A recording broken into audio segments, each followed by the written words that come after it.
कल डीएनए में हमने आपको बताया था कि कैसे ब्रिक्स देशों के घोषणा पत्र में पाकिस्तान का नाम तक नहीं लिया गया।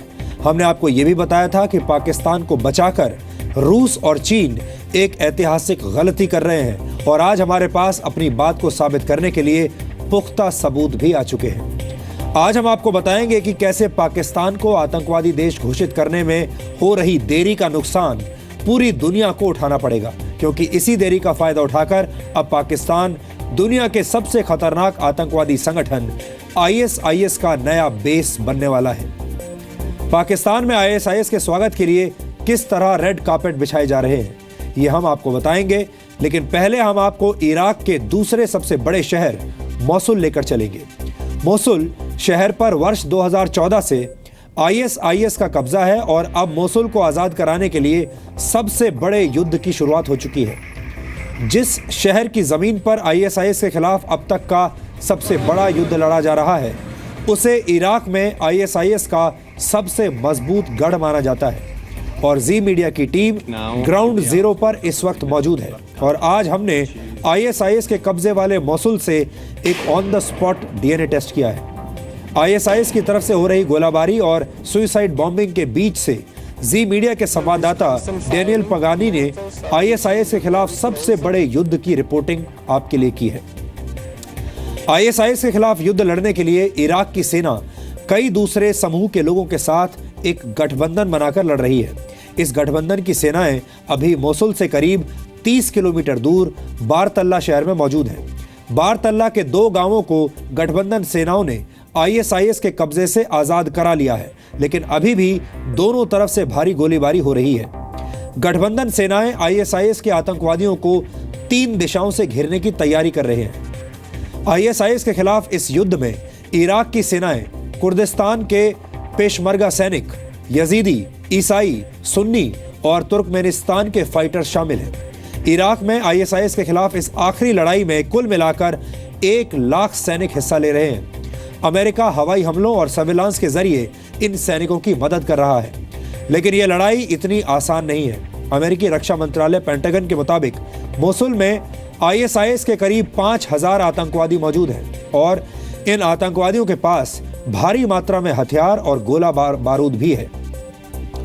अमेरिका का मानना है कि इस वर्ष के अंत तक ही मोसुल को आईएसआईएस के कब्जे से आजाद कराया जा सकेगा। वैसे यह भी एक संयोग है कि 8 नवंबर को अमेरिका में राष्ट्रपति पद के चुनाव हैं और चुनाव से करीब 20 दिन पहले अमेरिका ने आईएसआईएस के खिलाफ सबसे बड़े युद्ध की घोषणा कर दी है। अब सवाल यह है कि क्या अमेरिका ने मोसुल में आईएसआईएस के खिलाफ कार्रवाई में जानबूझकर देरी की है?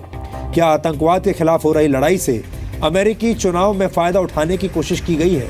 ये कुछ सवाल हैं जो लोगों के मन में आ रहे हैं। हालांकि ऐसा भी नहीं है कि मोसुल का युद्ध जीतने के बाद दुनिया से आईएसआईएस का खात्मा हो जाएगा।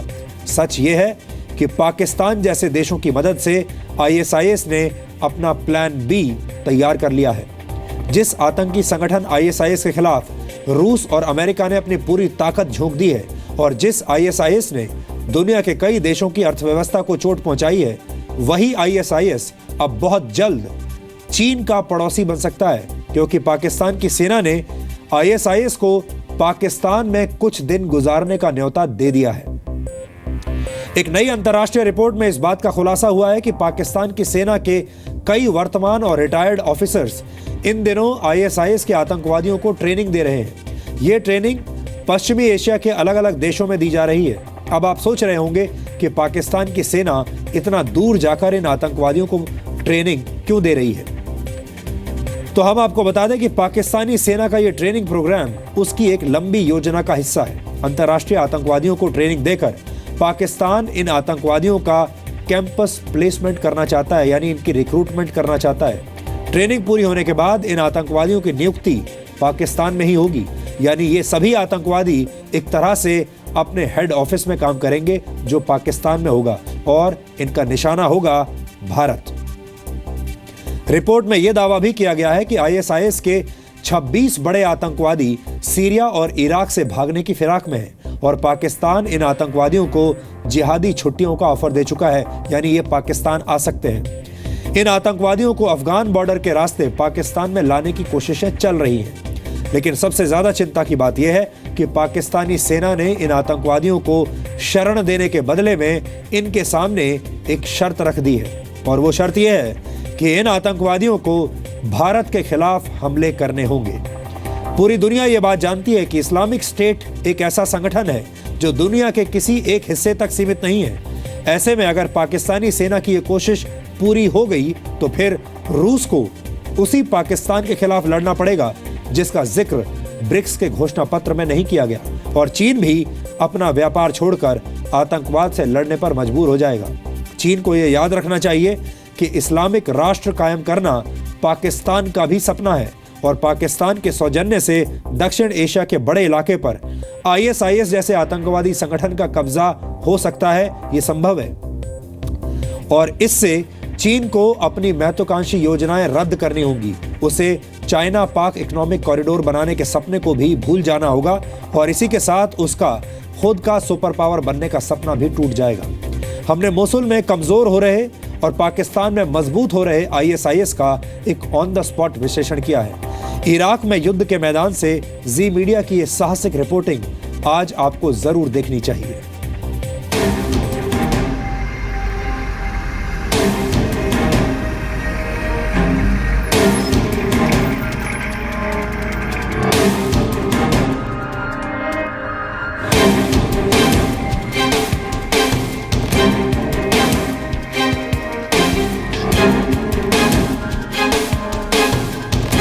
Now on the outskirts of the village of Bartella, which is close to Mosul.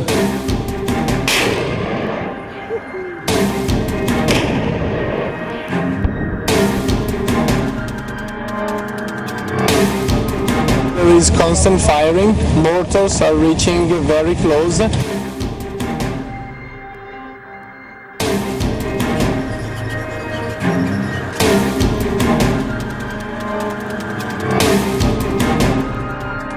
Land, what they do is they build temporary posts, temporary trenches, like the one we can see here.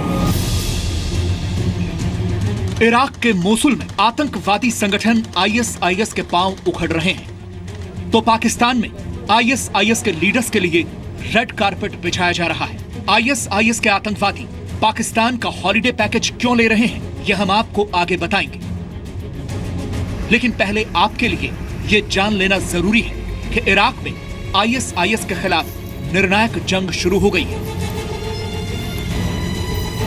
Ji media संवाददाता डेनियले Pagani Mosul शहर के करीब बारतल्लाह से लगातार reporting कर रहे हैं। Mosul Baghdad के बाद इराक का दूसरा सबसे बड़ा शहर है, और यहां अब भी ISIS के आतंकवादियों का कब्जा है। लेकिन अब ISIS के खिलाफ करीब 1 लाख सैनिकों ने जंग छेड़ दी है। जी न्यूज ने ISIS के खात्मे के लिए शुरू की गई इस जंग का on the spot DNA test किया है। ये वो सड़क है जो बारतल्लाह को मोसुल से जोड़ती है, और इस सड़क के आखिर में मोसुल के पहले गांव को ISIS से आजाद करा लिया गया है। लेकिन इराकी और पश्मेरगा सैनिकों को रोकने के लिए ISIS इस सड़क पर भी हमले कर रहा है। We received the news that 2 of the villages in the outskirts of Bartella, which is a bigger town, have been liberated, but it is not safe to reach there because ISIS counterattacked. So the road from where we are right now to the first of the villages there is fighting going on exactly on that road. माना जा रहा है कि Mosul में करीब 5 से 7 हजार ISIS के आतंकवादी मौजूद हैं, जो सेनाओं को रोकने के लिए गोलाबारी के साथ साथ सुसाइड बॉम्बिंग भी कर रहे हैं। इसलिए ISIS से युद्ध लड़ रही गठबंधन सेनाएं पूरी तैयारी के साथ आगे बढ़ रही हैं।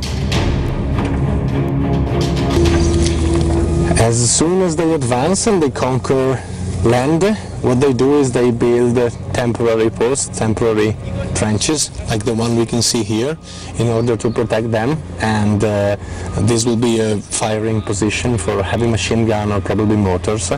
This is all very quick. As soon as they advance, excavators reach the place and start working, and in 20 minutes they more or less trenched all the front line that they have conquered. Mosul शहर को ISIS के 5 से 7 हजार आतंकवादियों से आजाद कराने के लिए करीब 1 लाख से ज्यादा सैनिकों को मैदान में उतारा गया है।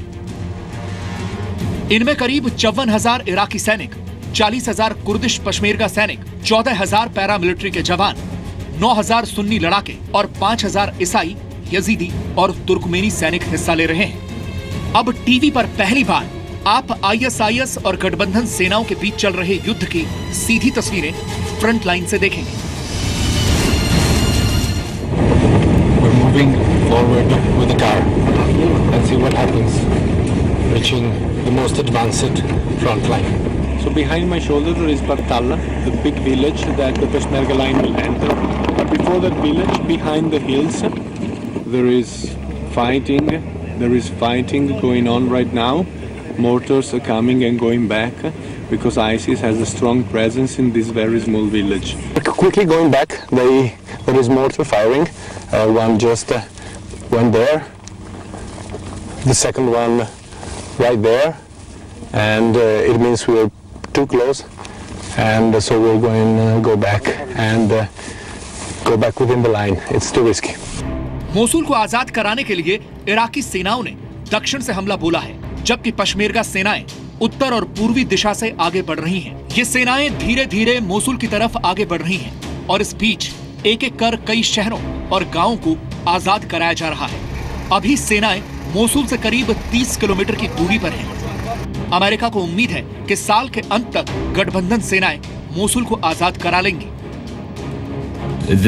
The beginning of this campaign has been months in the making. And there have been a number of important steps that Iraqi security forces have taken with the strong support of the United States and our coalition partners to prepare for this assault against Mosul.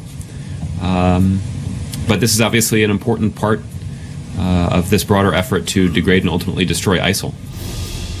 यानी नया साल आने तक Iraq ISIS के कब्जे से लगभग आजाद हो जाएगा।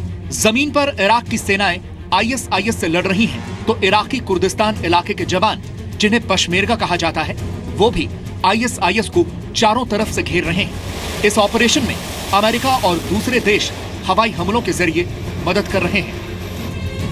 ये ऑपरेशन इराक में आईएसआईएस के खिलाफ चलाए गए सबसे बड़े ऑपरेशंस में से एक है। आशंका जताई जा रही है कि इस पूरे ऑपरेशन से करीब 10,50,000 लोग प्रभावित होंगे और इन लोगों को बचाने के लिए 2016 की सबसे बड़ी मानवीय राहत की जरूरत होगी।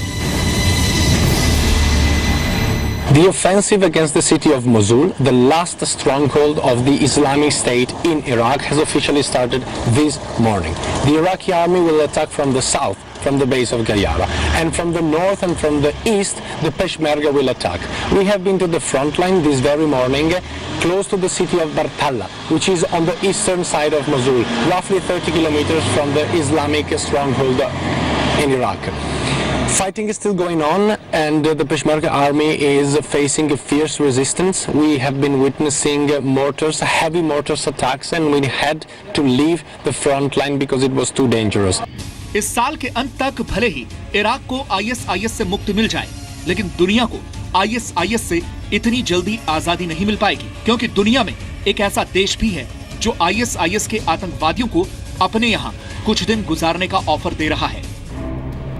मोसुल से करीब 2,500 किलोमीटर दूर पाकिस्तान में आईएसआईएस के स्वागत की तैयारियां कर ली गई हैं। एक विदेशी अखबार ने अपनी रिपोर्ट में दावा किया है कि पाकिस्तानी सेना के 300 ऑफिसर्स इन दिनों पश्चिमी एशिया में आईएसआईएस के आतंकवादियों को ट्रेनिंग देने में जुटे हैं। आप कह सकते हैं कि पाकिस्तान की सेना आतंकवादियों का कैंपस प्लेसमेंट कर रही है।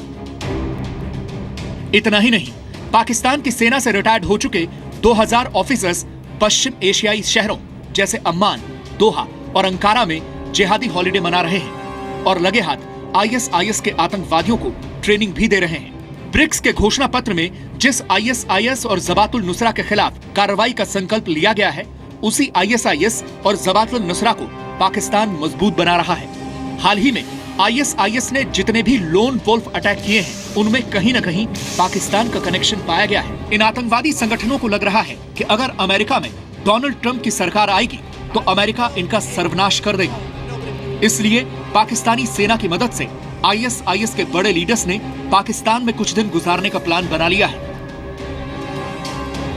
रिपोर्ट्स के मुताबिक आईएसआईएस के 26 बड़े नेता अफगान बॉर्डर के रास्ते पाकिस्तान में दाखिल होने की कोशिश कर रहे हैं, लेकिन पाकिस्तान आईएसआईएस के खतरनाक आतंकवादियों को इतना भारी डिस्काउंट सिर्फ जिहादी भावना की वजह से नहीं दे रहा, बल्कि उसने इसके लिए आईएसआईएस के सामने एक शर्त रख दी है। पाकिस्तान आईएसआईएस के इन आतंकवादियों का कैंपस प्लेसमेंट सिर्फ इस शर्त पर करेगा कि ये आतंकवादी भारत के खिलाफ ऑपरेशंस में पाकिस्तान की मदद करेंगे। आप कह सकते हैं कि पाकिस्तान भारत को आईएसआईएस के खिलाफ उसी युद्ध में धकेलना चाहता है जिसमें अमेरिका और रूस उलझे हुए हैं। यानी आईएसआईएस के इस्लामिक साम्राज्य स्थापित करने के सपने को पाकिस्तान किसी भी कीमत पर पूरा करने में जुट गया है और अब भारत को अपनी तैयारियां और मजबूत करनी होंगी, क्योंकि बहुत मुमकिन है कि आईएसआईएस के खिलाफ अगला युद्ध दुनिया मोसुल में नहीं पाकिस्तान में लड़ने पर मजबूर होगी। इराक के मोसुल से डेनियल पगानी के साथ ब्यूरो रिपोर्ट, जी मीडिया। और यहाँ पर आपको इस ऑपरेशन से जुड़ी एक खास बात और बता दें। पिछले 1 वर्ष में आईएसआईएस अपने हिस्से की आधी से ज्यादा जमीन गंवा चुका है, खो चुका है और वो लगातार कमजोर हो रहा है। इराक के मोसुल में जो युद्ध चल रहा है इस वक्त, पहली बार उसका लाइव टेलीकास्ट फेसबुक पर किया जा रहा है। इराक और कुर्दिस्तान के कई टीवी चैनल्स और कई विदेशी मीडिया संस्थान इस युद्ध का सीधा प्रसारण फेसबुक के जरिए कर रहे हैं। ये मानव इतिहास में शायद पहली बार है जब आम लोग किसी इलाके में आगे बढ़ती सेनाओं को सोशल नेटवर्क के जरिए लाइव देख पा रहे हैं। हमारे देश में बलात्कार के खिलाफ कड़े कानून बनाए गए हैं, लेकिन आपने ये भी देखा होगा कि अपराधियों पर इन कानूनों का कोई असर नहीं हो रहा है और बलात्कार की घटनाएं रुक नहीं रही बल्कि बढ़ती ही जा रही हैं। इसलिए हमने सोचा कि हम दूसरे देशों की व्यवस्था का एक विश्लेषण करें और ये देखें कि दूसरे देशों में बलात्कार की समस्या का इलाज किस तरह किया जा रहा है। और इसके लिए आज हम इंडोनेशिया में महिलाओं और बच्चों की रक्षा के लिए बनाए गए एक क्रांतिकारी कानून का एक छोटा सा संक्षिप्त डीएनए टेस्ट करेंगे। इंडोनेशिया में बलात्कार के दोषियों को अब ऐसी सजा दी जाएगी जिसके बारे में किसी ने सपने में भी नहीं सोचा होगा। इंडोनेशिया में रेप के खिलाफ बनाए गए नए कानून के मुताबिक बच्चों के साथ बलात्कार के दोषियों को नपुंसक बनाया जा सकता है और दोषियों के शरीर में महिलाओं वाले हार्मोन्स भी डाले जा सकते हैं। इतना ही नहीं, बलात्कार के गंभीर मामलों में दोषी को मौत की सजा भी दी जा सकती है, जो कि हमारे देश में भी है। इंडोनेशिया के नए कानून के मुताबिक महिलाओं के साथ और खास तौर पर बच्चों के साथ बलात्कार करने वाले दोषी लोगों के नाम सार्वजनिक कर दिए जाएंगे और उनकी हरकतों पर नजर रखने के लिए इलेक्ट्रॉनिक चिप भी लगाए जाएंगे। यानी अगर सजा काटने के बाद ये लोग जेल के बाहर आएंगे भी, तब भी इनके शरीर में इलेक्ट्रॉनिक चिप लगा दिए जाएंगे ताकि इन पर नजर रखी जा सके। ये चिप सजा पूरी होने के बाद भी दोषियों के शरीर में ऐसे ही लगे रहेंगे। वैसे आपको जानकारी दे दें कि बलात्कारियों को नपुंसक बनाने जैसी सजा पोलैंड, दक्षिण कोरिया, रूस और कुछ अमेरिकी राज्यों में भी दी जाती है और सऊदी अरब में तो रेप का आरोप साबित होने पर मौत की सजा दी जा सकती है। इस साल मई में इंडोनेशिया में 14 साल की एक लड़की के साथ 12 लोगों ने बलात्कार किया था और फिर उसकी हत्या कर दी थी।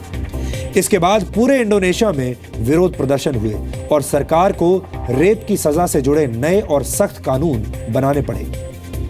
आपको याद होगा, यह घटना भारत के निर्भया रेप कांड से काफी मिलती जुलती है और आपको यह भी याद होगा कि निर्भया गैंग रेप कांड के बाद महिला सुरक्षा से जुड़े कानूनों में काफी बदलाव किए गए थे और कानूनों को पहले से ज्यादा सख्त बनाया गया था। फिर भी भारत में बलात्कार के मामले लगातार बढ़ रहे हैं और कम नहीं हो रहे। हमने इस विषय पर रिसर्च किया तो यह भी पता चला कि भारत में 2015 में बलात्कार के करीब 34,000 मामले सामने आए थे।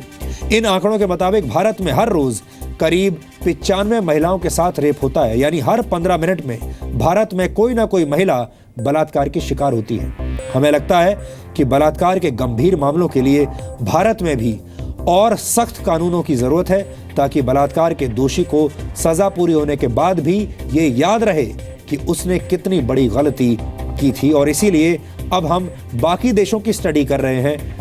हालांकि हम नेताओं की तरह उन देशों में स्टडी टूर्स पर नहीं जाएंगे, यहीं बैठकर स्टडी कर रहे हैं, लेकिन ये स्टडी करके हम आप तक ये बातें जरूर पहुंचाएंगे कि हमारे देश में सुधार करने के लिए हम किस किस व्यवस्था से क्या क्या सीख सकते हैं।